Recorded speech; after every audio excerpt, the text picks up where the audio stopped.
verdade, uma enorme satisfação estar aqui junto com colegas da língua portuguesa, nesse dia em que a gente comemora o Dia Mundial da Língua Portuguesa.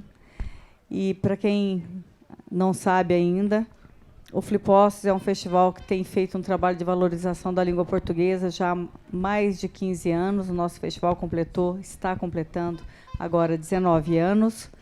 E, nesses anos, a gente tem feito um trabalho muito focado na valorização da língua, com intercâmbios culturais, com a participação de escritores portugueses e de países de língua portuguesa em Poços de Caldas. Em 2017, nós trouxemos uma comitiva de Moçambique, com 8 escritores. Dentre os escritores, nós tivemos a honra de receber a Paulina Chesiane, que foi vencedora do Prêmio Camões em 2018, e outros tantos que passaram por aqui ao longo desses anos todos em que a gente faz o festival. Então, é uma honra. Nós temos um festival que abre o calendário nacional das feiras e festas literárias no Brasil, sobretudo de ser um festival que valoriza e que sempre põe um foco, uma luz especial à língua portuguesa através da literatura, de artistas, de participações múltiplas e plurais que nós já tivemos a oportunidade de receber em Poços. Aqui à minha esquerda está a Cristina Drios, que tivemos o prazer de falar ontem a respeito do livro dela aqui, que foi lançado no Brasil ano passado. E ela é a quarta escritora portuguesa a fazer a residência literária aqui em Poços de Caldas. É uma parceria nossa com o Instituto Camões, em Brasília, ligada à Embaixada de Portugal. É uma honra muito grande nós termos e darmos sustentabilidade a essa nossa parceria tão importante com o Instituto Camões aqui no Brasil.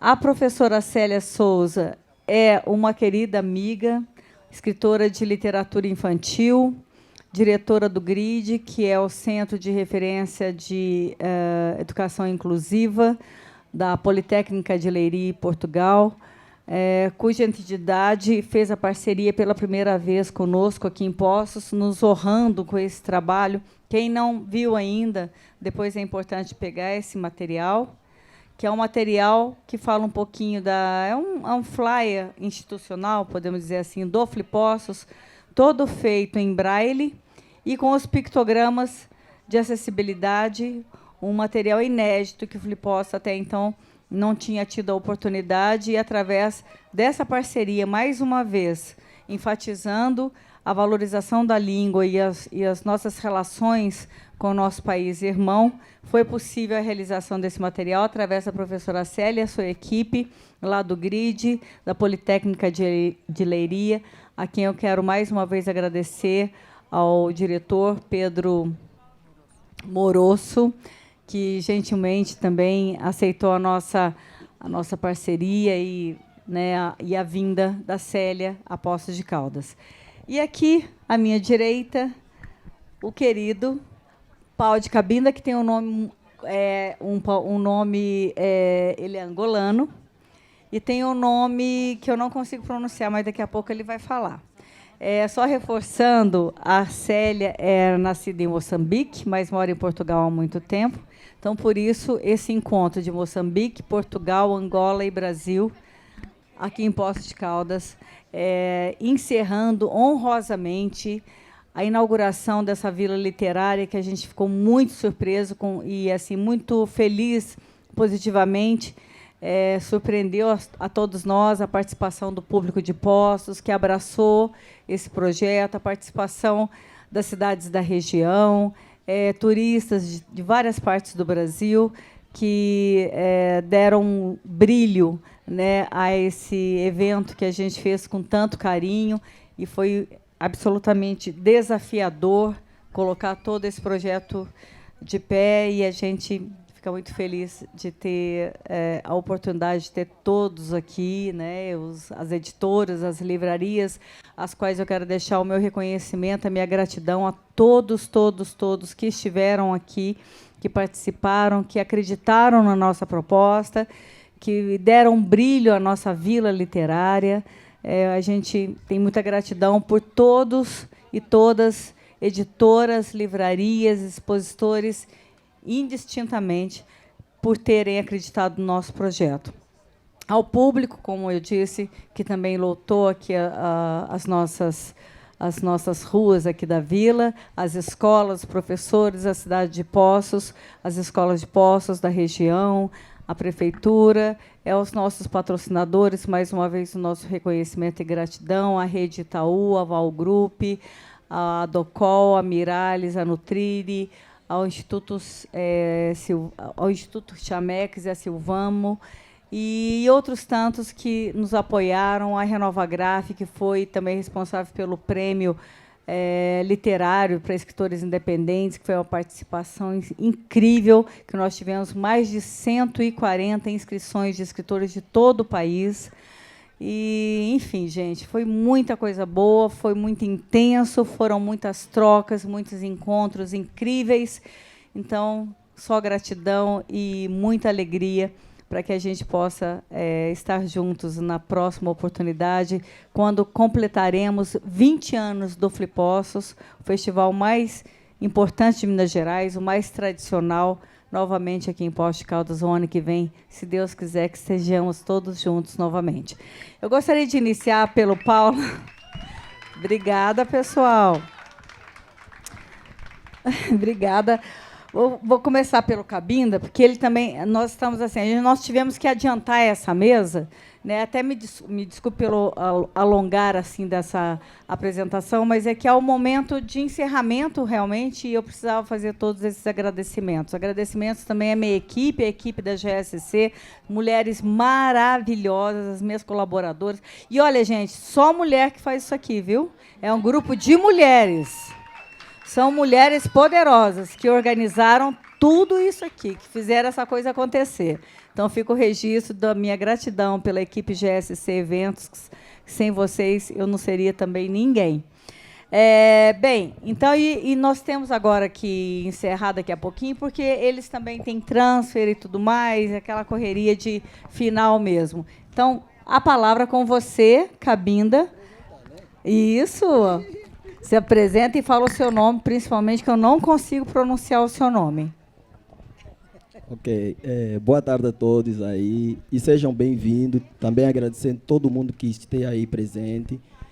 O meu nome é Mbiamvanga, né? Eu sou angolano, eu carrego o pseudônimo de Pau de Cabinda, um pseudônimo criado pelo meu pai e a minha mãe, para demarcar o estado onde eu moro, onde eu nasci, que é Cabinda, né? Aí essa árvore pertence a Cabinda, né? Então aí Pau de Cabinda surge através dessa localização geográfica que é o estado onde eu nasci. Eu sou mestrando em literaturas africanas em língua portuguesa, sou graduado em letras, especialista também em literatura em língua portuguesa, sou do corpo editorial da Associação Internacional dos Escritores dos Estados Unidos, isso fica em Nova York, e sou diretor editorial da editora Terapia Lírica, que tem a sede em Portugal. Sou criador da Afrobooks, que é a editora que só publica africanos e negros, né, aqui no Brasil, principalmente. Eu acho que é isso, né, minha apresentação. Se apresenta também, Cris. Olá, Olá, estão-me a ouvir? Sim. Olá, muito boa tarde a todos. Eu também queria começar por agradecer aqui a organização do Flipossos, à Gisele, ter posto de pé esta festa, esta Feira do Livro, este festival fabuloso, e desejar-lhe melhor sucesso para o futuro. Aproveitar também para agradecer ao Instituto Camões, Brasília, que faz a parceria para que se realize a residência literária. Esta é a 4ª residência. Residência feita por concurso, os concorrentes submetem um projeto e que depois é avaliado, e eu tive a felicidade de ter sido a escolhida. Estou muito, muito, muito, muito feliz por estar aqui a completar esta semana de residência. Muito obrigada. Eu sou também advogada e escritora. Nasci em Lisboa, sempre vivi em Lisboa e, portanto, o meu sotaque é profundamente lisboeta alfacinha. Você, por favor, Célia. Olá, boa tarde a todos e a todas. Bem, em primeiro, agradecer no nome da Gisela, toda a equipa, pelo modo como me fizeram sentir em casa. É a minha terceira vez no Filipossos. Eu costumo dizer que já é quase a minha feira. É foi um prazer muito grande este ano podermos trabalhar as questões da acessibilidade. Eu sou escritora infantil, sou também professora universitária na Universidade Politécnica de Leiria. Trabalho as questões da acessibilidade. Além de escritora, os meus livros são acessíveis a todas as crianças. E sou professora, sou doutorada em comunicação, mestre também em comunicação e licenciada em educação especial. Essa é a parte menos interessante. E não nasci em Moçambique, mas cresci em Moçambique. Até 72 vivi em Moçambique, depois vim para Portugal, e isso também faz-me ter uma ligação muito forte à África, não só a Moçambique, como a Cabo Verde, como aos países lusófonos. Muito bem. Apresentados, então, vou fazer uma pergunta única, que é uma pergunta clichê, mas que eu quero saber a opinião de vocês. Além do idioma, o que nos une mais? Angola, Moçambique, Portugal e Brasil. Para você, Cabinda. Eu acho, primeiramente, é a cultura mesmo em si, né? Quando nós falamos do idioma, muitas das vezes o pessoal sempre vem com essa questão. Lá em Angola falam português, sempre vem essas questões assim, né? Então, o que nos une é essas diversidades linguísticas que nós temos, como é que nós chamamos? Variação linguística do português que cada país tem, né? Então, eu acho que isso também nos une, porque sempre que eu vinha para a universidade, quando eu cheguei aqui, eu tinha essa dificuldade de entender corretamente o português brasileiro, mas ao mesmo tempo eu me sentia em casa, né, ao ouvir os brasileiros, porque no meu país já tinha vários brasileiros, eu já tinha muito contato com os brasileiros, e esse feedback da língua portuguesa angolana e a língua e o português brasileiro, com diferentes variações, eu já me sentia muito, muito próximo do Brasil através dessas conexões, né? Então, fora a língua, eu também acho que a nossa variação linguística, a nossa gastronomia, que é muito próxima, e a nossa música, que é muito forte, né? As músicas têm muita troca. Por exemplo, o samba e o semba, semba de Angola, samba do Brasil. Nós temos muito em comum até nos estilos musicais, né? Então, acho que são as coisas que mais se aproximam, fora a questão da língua portuguesa. Para mim, o que acontece é que tudo se funda e se baseia na língua. Ou seja, a língua é aquilo que une, neste caso, 260 milhões de falantes pelo mundo fora, em vários continentes, e une-nos porquê? Porque é a língua na qual todos nós pensamos. Nós não podemos pensar sem linguagem, não é possível. A língua na qual sonhamos, a língua na qual comunicamos, aí há outras formas de comunicação, mas a verbal expressa pela língua é uma das mais importantes.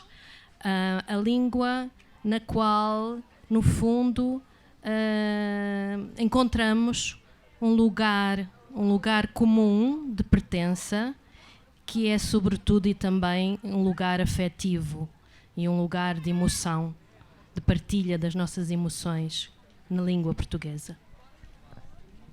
Celinha. Bem, eu acho mesmo que o que nos une é a língua. Ela é o cimento dos vários países.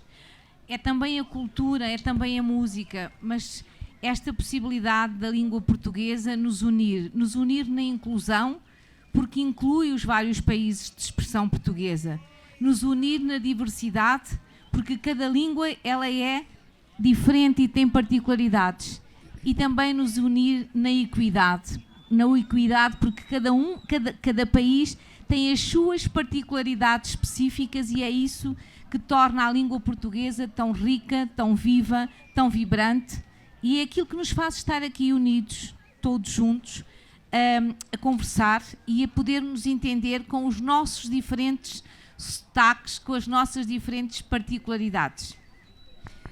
Olha, os três aqui são bem específicos, assim, tem 3 características diferentes. A Célia já veio ao Flippost, é a terceira vez que ela vem ao Flippost, já conhece, já está uma habituê do nosso festival. Já tivemos a oportunidade de estarmos juntas lá em Portugal o ano passado no Fólio, quando o Flippostos participou de algumas mesas, fizemos algumas atividades, que também são atividades de troca, de intercâmbios, que já vimos realizando esses anos todos, exatamente para fortificar essa questão da lusofonia do Flippostos. Então, ela já está mais familiarizada com o Brasil. O Cabinda mora no Brasil há pouco tempo, vindo de Angola, e já está aqui há 7 meses, né? Já tem 9 anos. Nossa, eu achei que fosse menos. Já tem 9 anos, então já está bem familiarizado, mais do que a Célia, né? Porque agora ele virou um cidadão brasileiro. E a Cris, que é a primeira vez que vem ao Brasil, não tinha ainda conhecido o nosso país, e está vindo nessa primeira oportunidade para fazer a residência aqui em Poços. Para vocês 3, quais as diferenças, quais as semelhanças do Brasil em termos de formação, de cultura, de literatura, de palavras, de termos e de convívio, e, enfim, que vocês veem em relação ao Brasil? Você que já está 9, você que já veio várias vezes, veio no Flippost, você vindo agora. O que assim, o mais impactante que vocês podem relatar em relação aos nossos países, em termos de familiaridade mesmo, de cultura, daquilo que mais vocês ficam sensibilizados assim, com o Brasil, com Angola, com Moçambique, com Portugal, que tem essa característica que realmente você pode falar, não, eu me sinto em casa. O que seria? Acho que vou deixar a Célia começar. Bem, eu venho muitas vezes ao Brasil, não é? Já não sei quantas vezes vim ao Brasil, e tenho sempre o português com mel, ou com açúcar, como eu gosto de dizer, presente no meu dia-a-dia. Porque eu recebo na minha universidade muitas pessoas do Brasil que estão a fazer comigo o doutorado, que nós dizemos o doutoramento, mas que vocês dizem o doutorado e que eu já digo o doutorado. E, portanto, sempre há o português do Brasil dentro do meu laboratório de investigação, porque sempre, todos os dias, eu trabalho com pessoas do Brasil. E, para mim mesmo, o que me faz sentir todos estes países é o facto de sentir-me em casa por falarmos português. Sentir-me em casa porque eu posso pensar, escrever, e mesmo com algumas particularidades, toda a gente vai entender. Claro que há coisas muito específicas e eu estaria aqui muito tempo a contar-vos várias histórias que têm acontecido com algumas palavras que não querem exatamente dizer a mesma coisa, não é? Nós dizemos pequeno almoço, vocês dizem café da manhã.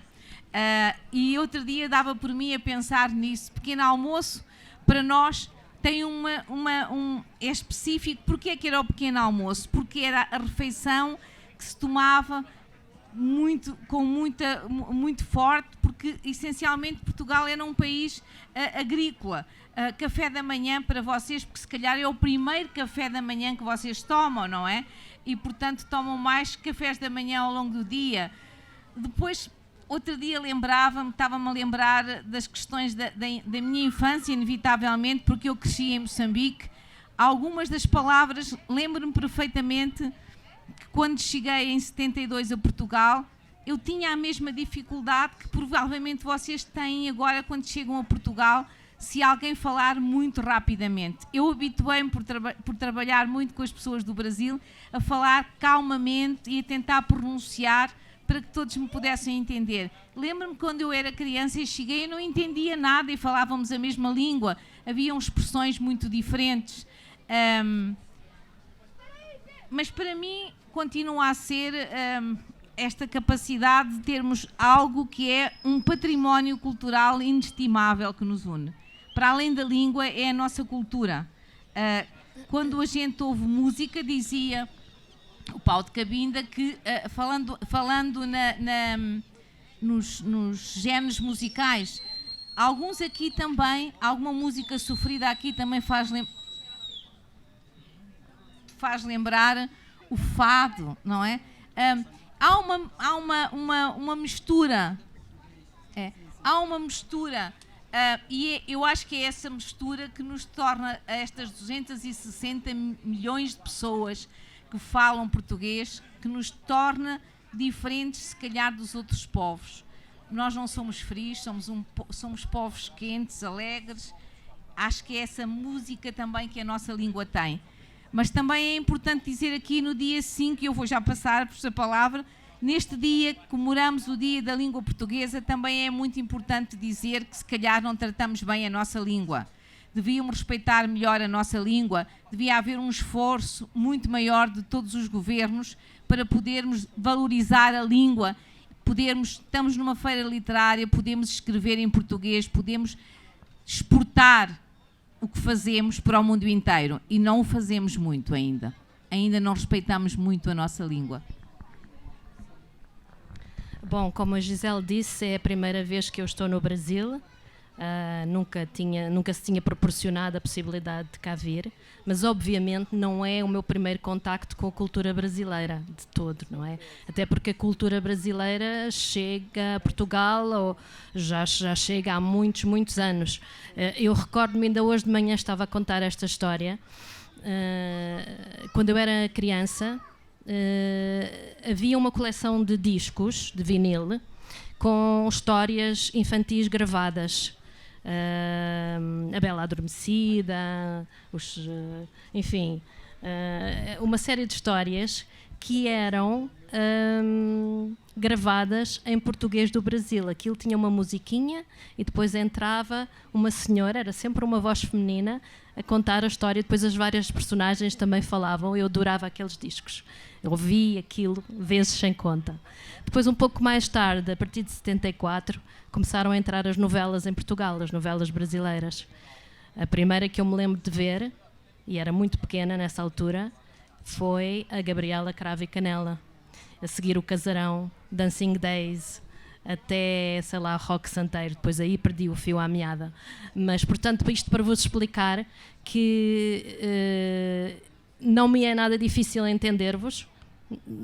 Não tenho qualquer dificuldade em entender, e provavelmente se encontrar alguém com um sotaque mais cerrado, mais difícil, aí sim, ou que fale muito rápido, mas em geral consegue-se perfeitamente entender. E depois também, é assim, eu quando era adolescente li Jorge Amado, adoro a música brasileira, desde Chico Buarque, Tom Jobim, Bossa Nova. Portanto, há um contacto, não é? Não somos estranhos.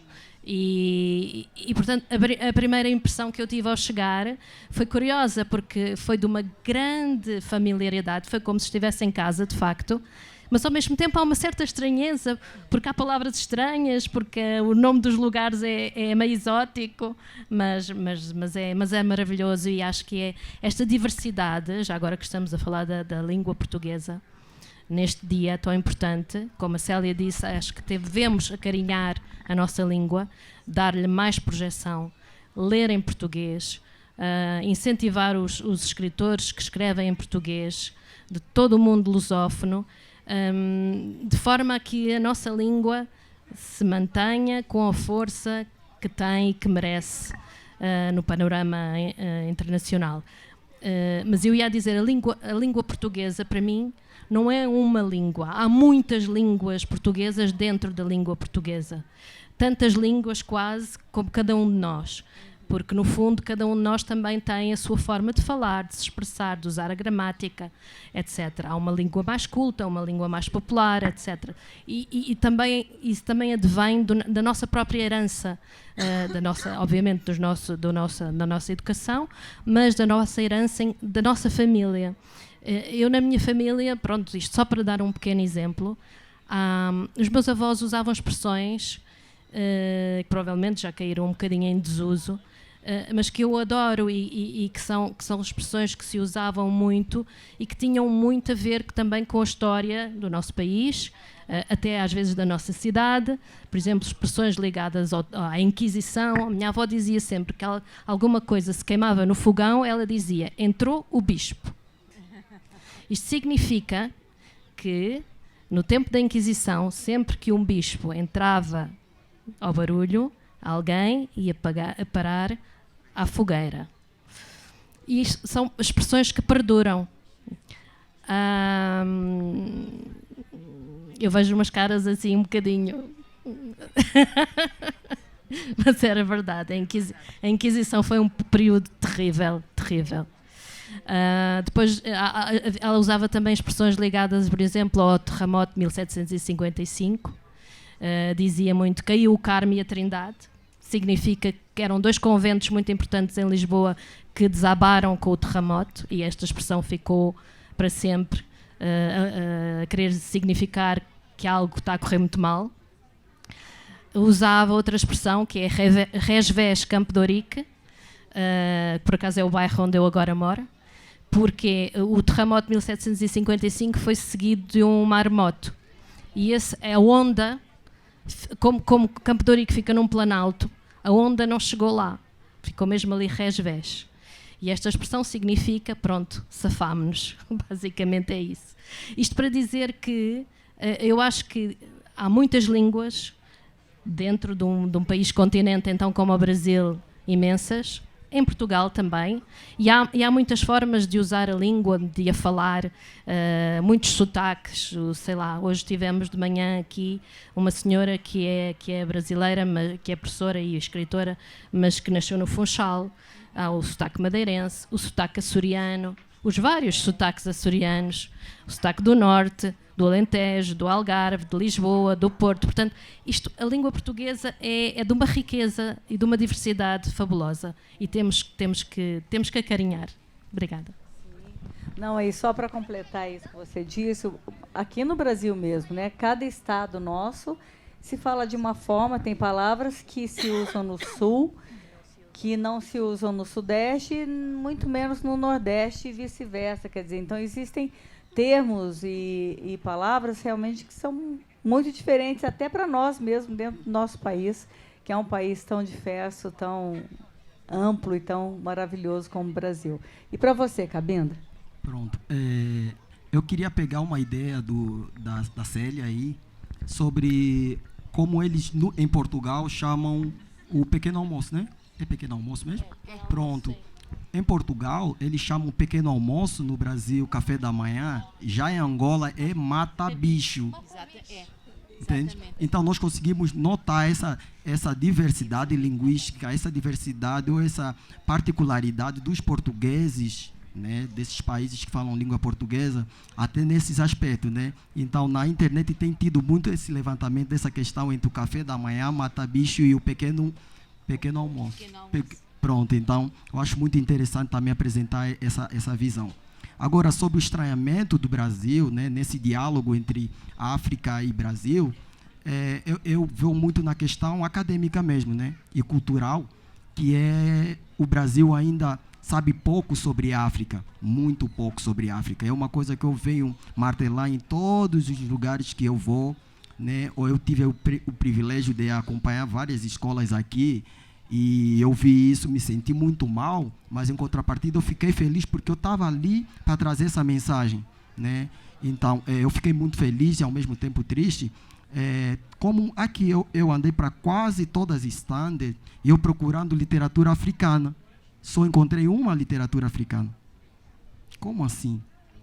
Num evento como Flipposos, por exemplo. Então, me chegou muito essa questão. Eu fiquei feliz pela stand que tem um livro de literatura africana, né?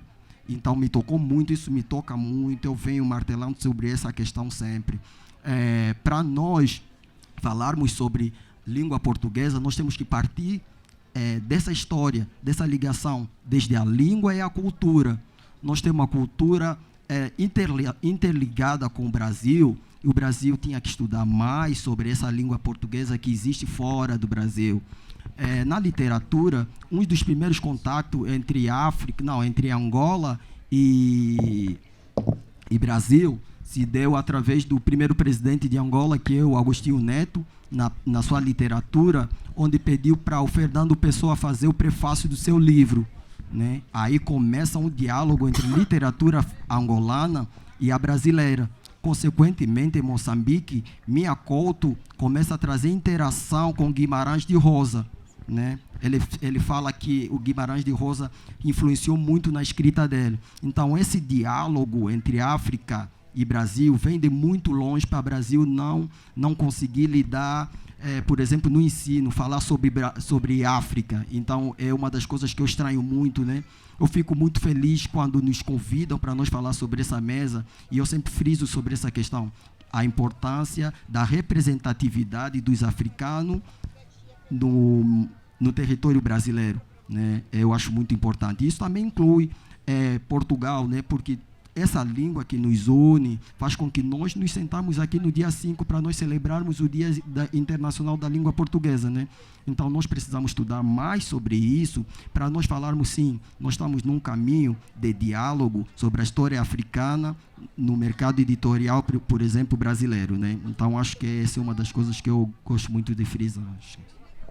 Eu agradeço muito a sua contribuição nesse sentido, Cabinda, porque nós temos realmente procurado a exaustão trazer a literatura africana para o centro das discussões do Flipposos há muitos anos. Como eu disse, a gente foi o primeiro festival no Brasil a trazer uma comitiva de escritores moçambicanos em 2017, quando Paulina Chiziane ainda não era tão conhecida aqui ainda no Brasil, e mesmo escritores angolanos, como Ondiak e o Kalanga como é que chama?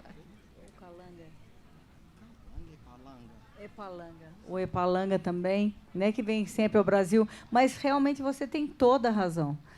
A literatura africana no Brasil ainda está muito aquém do que precisa ser, né? Os próprios escritores africanos aqui, a gente conta assim numa mão os escritores que são conhecidos aqui e que são sempre chamados para festivais no Brasil. Existem assim umas 5 figuras só, ou menos, que são destacadas aqui. E isso que você coloca é fundamental. Realmente a gente tem que trazer mais à luz a literatura africana, porque somos originados de vocês também, todos nós, né? Então, nós precisamos realmente valorizar mais a literatura de vocês, a cultura, né? Não sei se é porque a distância geográfica é tão grandiosa, mas isso não nos impede de termos mais relações, né? Pronto. Uma das questões também que eu queria levantar, eu vim para o Brasil por uma bolsa de estudo, né? Na Universidade Internacional da Lusofonia Afro-Brasileira, uma universidade que tem a sede no Ceará e na Bahia. Essa universidade alberga todos os países falantes da língua portuguesa. Então, você consegue ver inúmeros estudantes de todos os países que falam língua portuguesa. As variações, você começa a aprender aí. Aí onde eu comecei a aprender crioulo de Cabo Verde, crioulo de Guiné-Bissau. Então, eu tenho esse contato direto. Então, quando eventos se preocupem em convidar, por exemplo, africano, não precisa ir em África. Nós temos vários escritores nessas universidades. Um deles sou eu. Eu cresci nessa universidade e eu conheço mais 20, 30 escritores que cresceram lá, que estão lá, que trabalham com essas temáticas, né? Atualmente, no doutorado, eu estou pesquisando sobre a literatura africana marginalizada, né? Por que só autores consagrados vêm para esses eventos, né? Porque nós temos vários autores aqui, então eu venho trazer essa questão, não que essas literaturas desses autores sejam menos ou mais, mas nós temos vários autores. Por que não pegar esses autores, principalmente os independentes, né? Quando é eventos grandes, temos os escritores como Minha Couto, Pepe Tela, mas nós temos os africanos por aqui, bem em volta. Se calhar na UFMJ tem. Então, na UFMG, né? Então, eu acho muito importante nós vermos essa questão sempre, sempre. E também é como uma forma de representatividade do povo negro de Minas Gerais, né? Aqui, o pessoal que está aqui, tem um dos rapazes que veio especificamente por isso, né? Eu fui na escola dele, e o menino se sentiu, esse contato que eu tive na escola, ele se sentiu representado pelo que eu trouxe na escola. Então, esse é um dos resultados, né? Eu fui lá, eu fiquei muito feliz com o feedback que eles deram para mim. Nossa, foi a primeira vez que ele falou, não, tio, eu me senti tão bem depois de você falar, né? E eu me senti realizado porque eu consegui trazer isso para ele, né? Uma coisa que talvez várias pessoas já poderiam fazer isso. Não seria eu, talvez, a primeira pessoa. Então, isso me chegou muito aqui no coração, que é por isso que eu trouxe isso aqui, né? Que coisa linda, gente. Olha que depoimento mais bonito e a gente fica muito feliz. Já faço um pacto aqui com você que ano que vem nós vamos trazer escritores. Pronto. Os meninos falaram isso na escola. Queremos esses escritores aqui, ó. Isso, que aí, moram ó. no Brasil, escritores independentes que estão aqui. Levanta aí. Viu? Levanta. Pede ele para levantar. Já fica o nosso compromisso de rapaz, fazer um obrigado, encontro menino. aqui. É um pacto que o Flipos está fazendo com a literatura africana da África portuguesa. Nós estaremos juntos aqui em 2025, já fica aqui o nosso pacto com vocês. O pessoal, vocês gostariam de fazer alguma pergunta, fazer uma interação? Porque nós vamos daqui a pouco ter que encerrar, infelizmente, eles têm o transfer. Pode passar ali para aqueles... Isso, espera aí, viu, Teresiana? Ela já vai passar para você. Teresiano, viu, Tere? Opa, boa tarde para todos. Vocês falando aí sobre a diversidade da língua portuguesa me fez pensar sobre uma questão. Aqui no Brasil, há alguns anos, a gente teve a primeira presidente mulher, no caso, presidenta. Inclusive, nessa época, a gente só chamava o chefe de Estado como presidente, porque até então só tinham tido homens. E, a partir disso, vários setores da sociedade começaram a levantar a palavra presidenta, que era muito criticado, inclusive por professores de português, por conta das normas e regras da língua portuguesa. Acontece que, de uns tempos para cá, essa palavra ela entrou no dicionário. Ela é uma palavra hoje que está no dicionário de português, presidenta.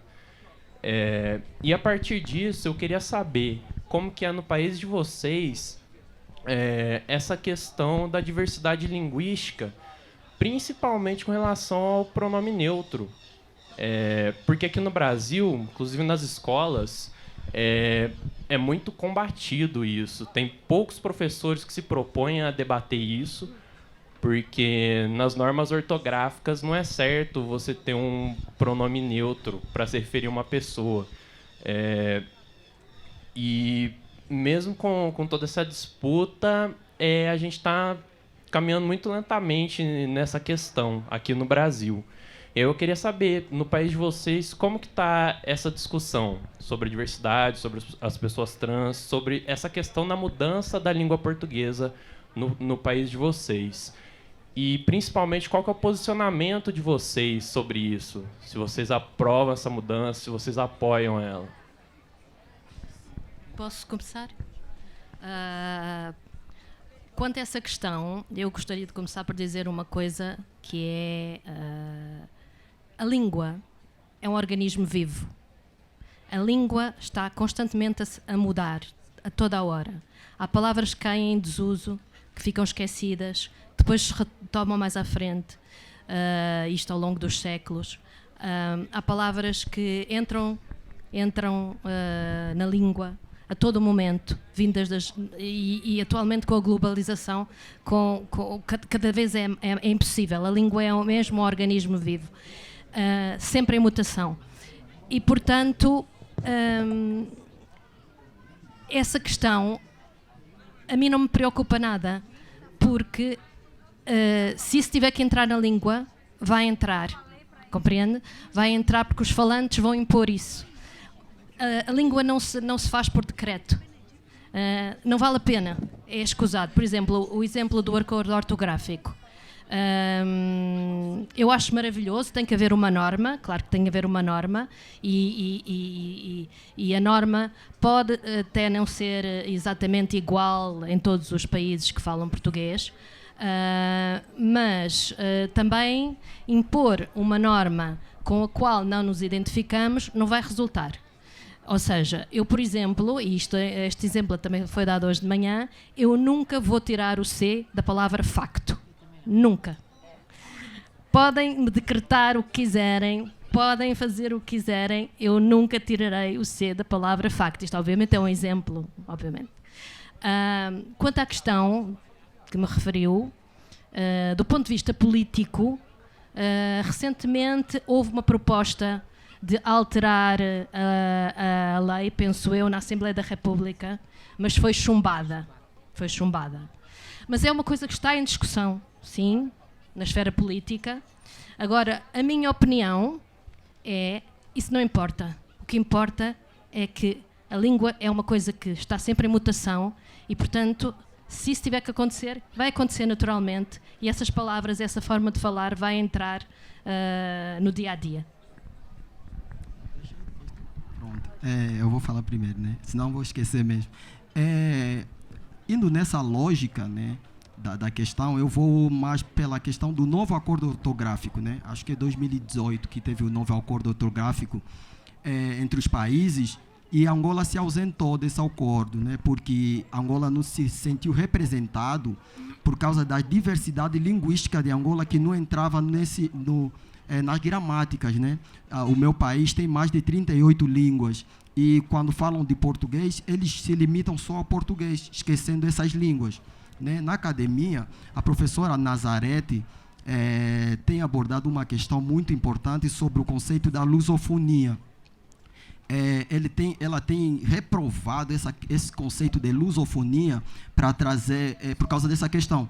Quando se fala de lusofonia, só falam dos países de língua portuguesa. Eles não englobam as línguas dos países em língua portuguesa que não seja o português. Entende? Então, tem se estudado essa questão da lusofonia, por isso na universidade agora está sendo muito frequente esse debate.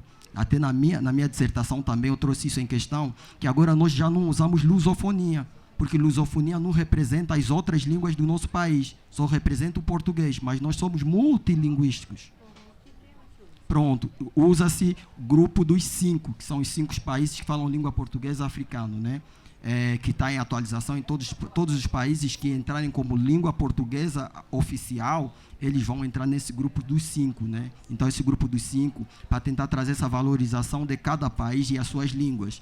Então, nesse contexto, respondendo o que foi aberto aí, também apoio um pouco na escritora aqui, o que ela acabou de dizer. A questão cultural é muito importante, muito importante. Quando se fala sobre, por exemplo, monogamia ou poligamia? Poligamia, pronto. Poligamia em África é muito normal, né? Mas já aqui, as pessoas não vejam com esse olhar, né, a poligamia, né? Da mesma forma, essa questão do gênero neutro. Do mesmo jeito que vocês vejam aqui, lá não vejam dessa mesma forma. Então, a questão cultural é a principal nessas tomadas de decisões. né? Então, fica feio nós falarmos, não, nós vamos aceitar o gênero neutro, e quando nós virmos aqui falar sobre poligamia, vai ser um escândalo, entendeu? Então, muitas das vezes, essas questões, primeiramente, é política mesmo, né? Vamos levar na política. Essa questão é política e cultural. Acho que é isso aí. Essa questão que colocou é uma questão que eu vivo permanentemente na academia, não é? Eu estou na academia e, estando na academia, é uma questão que é constantemente aflorada, especialmente quando estamos a falar na escrita de teses de doutorado ou teses de mestrado. Nós recebemos muitos alunos dos países de expressão portuguesa e eles trazem as suas particularidades para escrever os seus trabalhos científicos, as particularidades da língua. E é uma questão ainda, dentro da academia, ainda é uma questão muito complexa, nomeadamente em Portugal. Ainda há muita dificuldade. A academia é um espaço fechado, não é? É um espaço onde se estuda, mas também é um espaço muito conservador. Portanto, vivemos muito essa questão permanentemente. Eu, como coordenadora de um mestrado, passo muitas vezes por essas situações do júri me dizer que os meus alunos não escreveram da forma correta, porque no meu mestrado eu assumi que vão escrever, claro, com o português, como falam nos seus países, tendo em atenção, claro, a estrutura gramatical e tudo isso. Para mim, como a Cristina disse, a língua é viva e, portanto, eu também não vou nunca tirar o quê do facto e de outras palavras que me lembro. Para mim, a língua é viva e, portanto, a língua está sempre em evolução.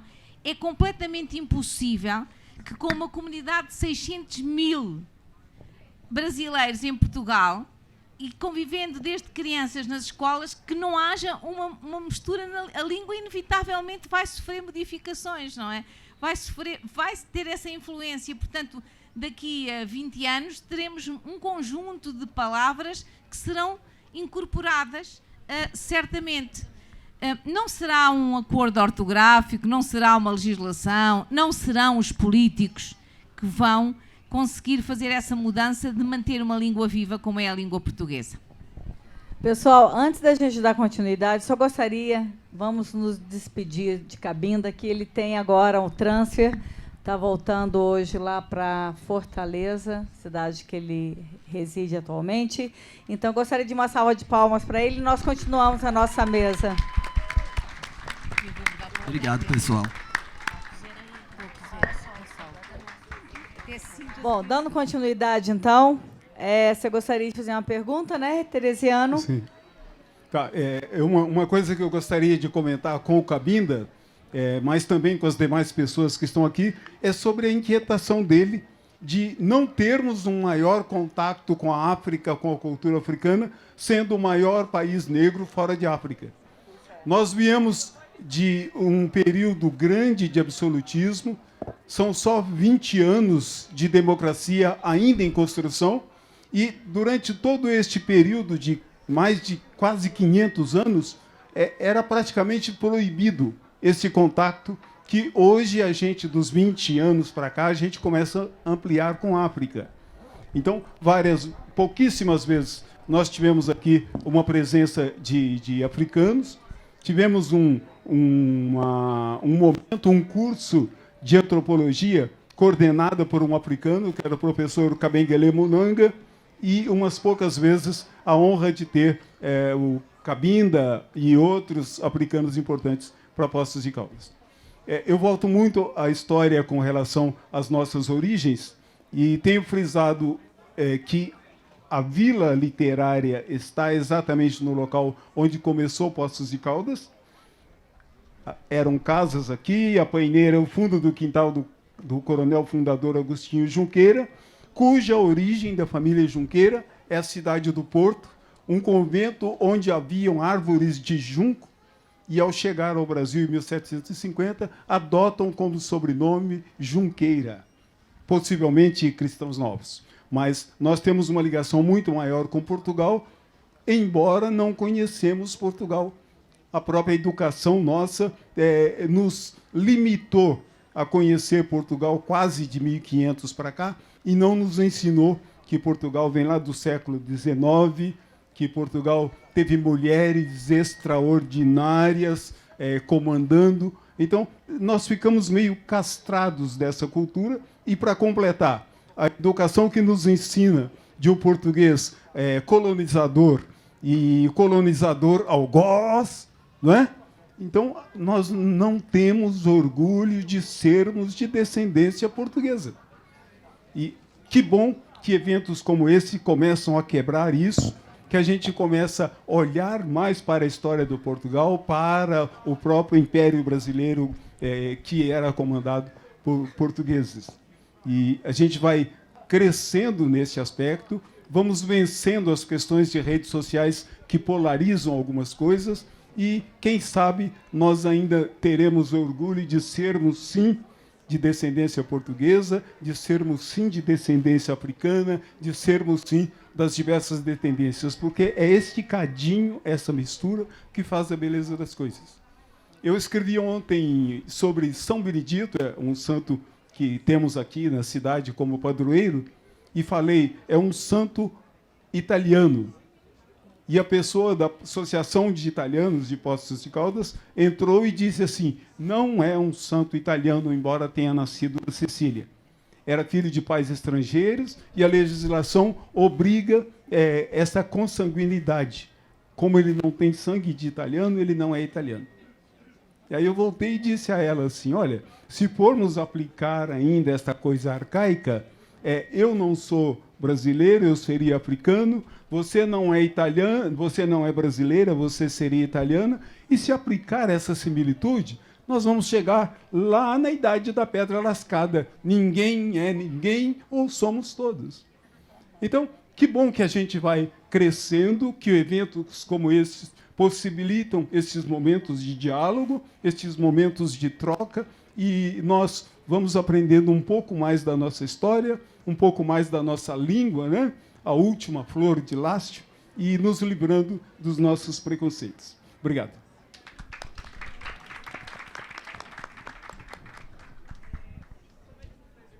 Alguém? Foi tocada aí na questão do acordo ortográfico, né, entre Brasil, Portugal e as ex-colônias de Portugal. E eu acho que o acordo ortográfico, é uma posição minha, ele tem a virtude de facilitar a comunicação entre os falantes de língua portuguesa dos diversos países, né? Eu acredito, eu defendo a liberdade linguística fora da língua comum, que se aprende na escola. Os dialetos devem ser respeitados, a maneira dos portugueses falarem também deve ser respeitado, as idiosincrasias linguísticas de Portugal também, né? Mas eu acho importante achei importante o acordo linguístico porque facilita a comunicação entre povos de fala portuguesa de várias partes do mundo, né? Até da Ásia, África, América e Europa. Agora, eu queria fazer a seguinte pergunta às senhoras, que é a seguinte, afinal, o acordo ortográfico que foi firmado, já tem alguns anos, mais de 10 anos, né? Ele está sendo respeitado em Portugal e nas ex-colônias? Bem, em Portugal, ele está a ser respeitado nas instituições, ou seja, tudo o que é instituição pública, nós somos obrigados a utilizar o acordo ortográfico.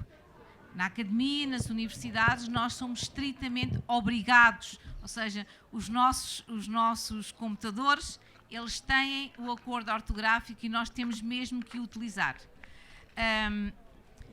Contudo, eu não sei se ele está a ser do mesmo modo utilizado em Moçambique, em Cabo Verde, nos outros países de expressão portuguesa. O acordo foi muito polémico, a assinatura do acordo foi muito polémica. mesmo em Portugal, mesmo para nós, foi polémico. Ou seja, ainda há muita discussão. Tanto eu como a Cristina estávamos a dizer que, apesar de facto, não é? Nós não deixamos cair o quê? Porque para nós não faz sentido, porque fato é outra coisa completamente diferente. Eu vou dar a minha opinião pessoal, certo? Um acordo, para que ele possa ser aceito por todos, tem que envolver todos na sua concepção.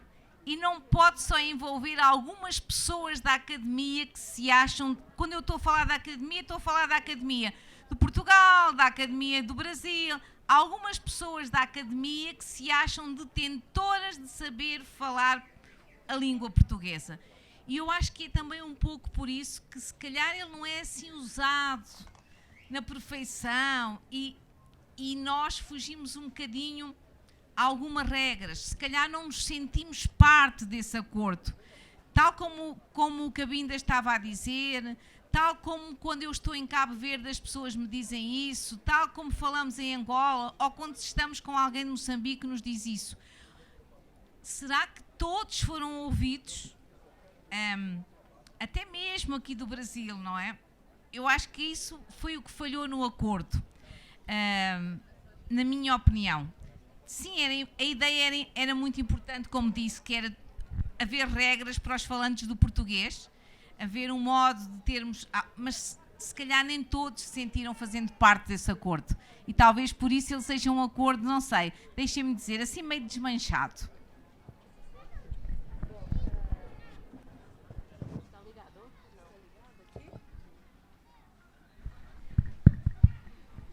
Sim. Eu entendo o que disse e também acho que é importante haver uma certa uniformização que permita a toda a gente entender-se e nomeadamente nos negócios, facilita eventualmente as coisas de forma a que fluam mais com uma forma mais fluida. Agora, em relação ao acordo ortográfico propriamente dito, e isto é a minha posição, a minha opinião pessoal, há duas formas de chegar à norma. Há a via etimológica e a via fonética.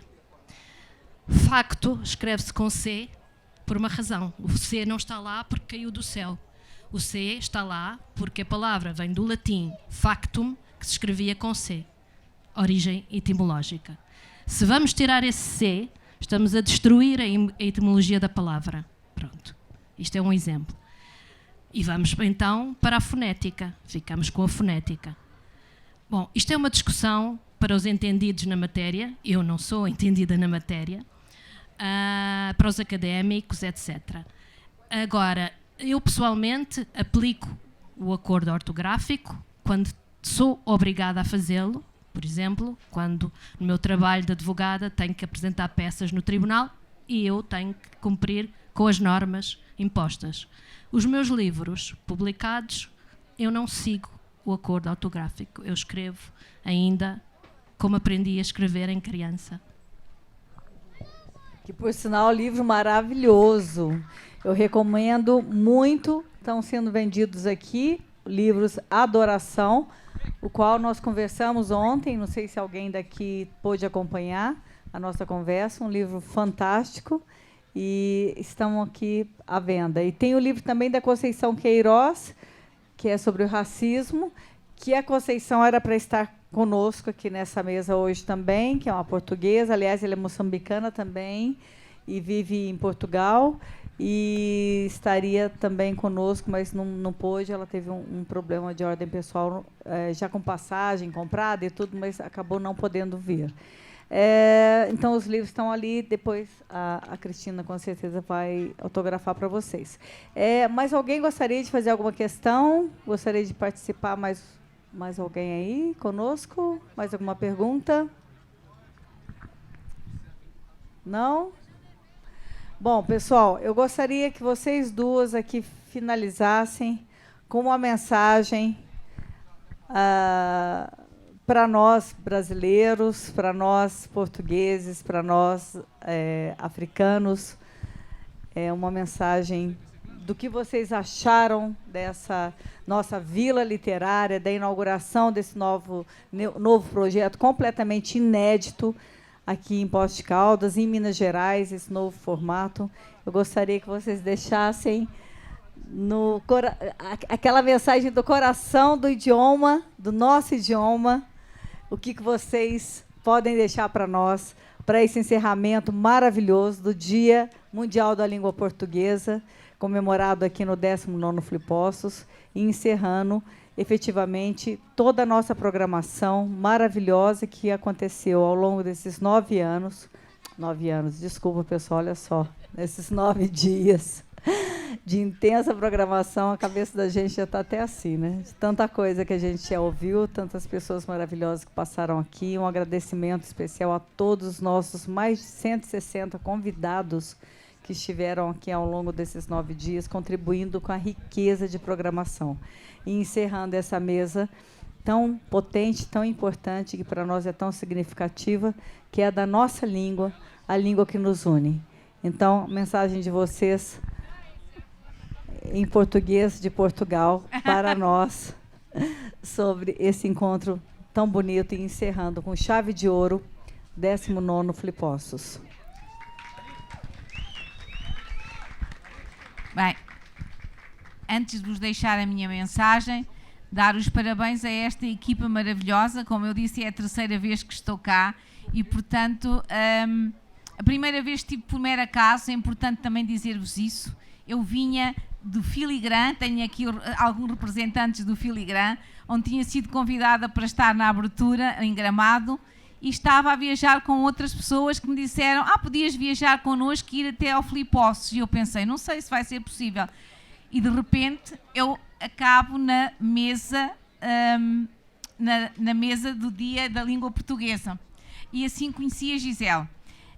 Primeiro dizer-vos, dar os parabéns a esta equipa maravilhosa, dizer que há uma coisa que me sensibilizou muito nesta primeira feira literária, que foi a capacidade que vocês tiveram de trazer tanta criança à feira. Emocionou-me imenso ver as crianças, e porque eu acredito que nós só podemos ter bons leitores e respeitar a nossa língua se nós tivermos a oportunidade de trabalhar com as crianças desde muito pequenas. E isso foi aquilo que mais me sensibilizou.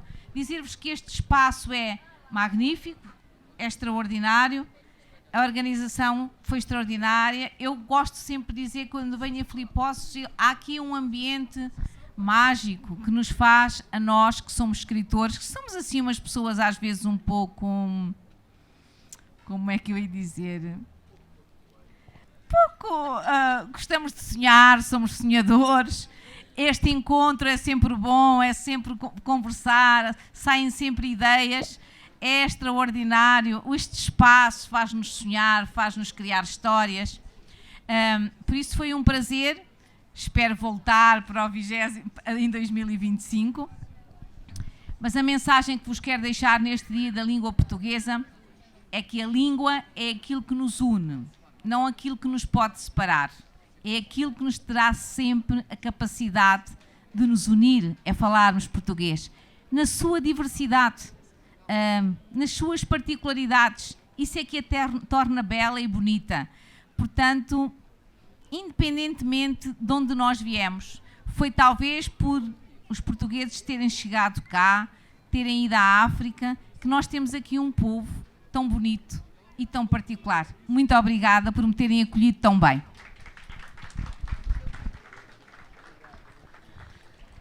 Pegando nas palavras de Célia, eu gostaria também, uma vez mais, de dar os parabéns à Gisele, a toda a equipa que nos acolhe aqui, aos escritores, a todos os participantes. É absolutamente maravilhoso ver como conseguem trazer tanto público a esta Feira do Livro, a este festival, como conseguem trazer tantas escolas durante a semana. Eu também fiquei impressionada. o número de escolas que vêm de outras cidades aqui à volta. E, como a Célia também disse, esse é um trabalho que tem que começar desde pequeninos, porque é assim que se criam leitores, é incutindo esse gosto pela leitura desde pequeninos, porque hoje em dia, como toda a gente sabe, o livro tem uma competição com outras coisas, uma competição, eu diria, desleal, de certa forma, e é um trabalho que tem que se começar muito cedo, para que dê frutos mais tarde, para que haja leitores, para que as pessoas se interessem e que este festival prospere, como espero que sim, certamente. Para o ano será a 20ª edição, que é histórico, não é?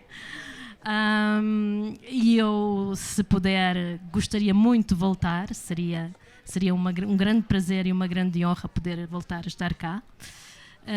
E por último, vou deixar só uma pequena mensagem, que é que a nossa língua, a língua portuguesa, seja um lugar de harmonia, de paz, de entendimento, em vez de ser uma coisa que nos desuna, que traga conflitos. Vamos ultrapassar a história. A história foi o que foi, toda a gente cometeu erros e há que seguir em frente, olhar para o futuro. O futuro interessa muito e acho que todos estes países que falam português podem tirar muito proveito e crescer juntos de uma forma fantástica.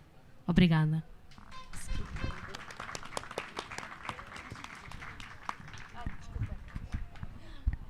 Pessoal, que fala potente dessas duas e que alegria essas mensagens. Com certeza você vai voltar, né, Cris? Você tem um compromisso, né, com Poços de Caldas, não é?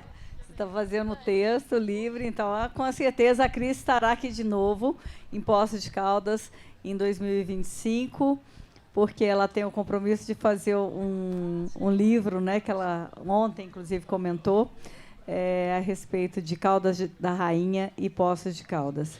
Então, pessoal, eu quero mais uma vez agradecer muitíssimo a Celinha, a Cristina, o Jorge também, que é o marido da Celinha, também português, está aqui conosco. Todos vocês, meus amigos de festivais também, Filigran e outros parceiros que estiveram conosco aqui esses dias todos, que foi absolutamente sensacional. E encerramos assim realmente com chave de ouro essa primeira Vila Literária. Na verdade, não a Vila, a programação do Festival Literário, porque a Vila ainda continua até às 18, 19 horas mais ou menos. As pessoas podem circular, continuar comprando livros, continuar olhando aí todas as nossas tendas da nossa linda vila. Mas a programação se encerra aqui com uma grande motivação para dar continuidade a esse projeto tão lindo e que foi tão desafiador para a gente colocar em pé. Eu quero agradecer toda a minha equipe, Márcia, Elaine, a Lígia, nossas meninas todas, a Alana, a Liginha, a Helena, nossa, todas elas, Carol, as meninas todas que estiveram conosco, nossos fornecedores, o pessoal da técnica da filmagem, fotografia, fornecedores de som, de luz, todos, gente, foi absolutamente incrível ter estado com vocês nessa primeira Vila Literária em Minas Gerais, aqui no Poços. Vamos juntos e contamos com toda a população de Poços para abraçar esse projeto, para nos ajudar a continuar com essa proposta tão linda aqui neste local. Para o ano que vem, tem mais, pessoal. Muito obrigada por tudo.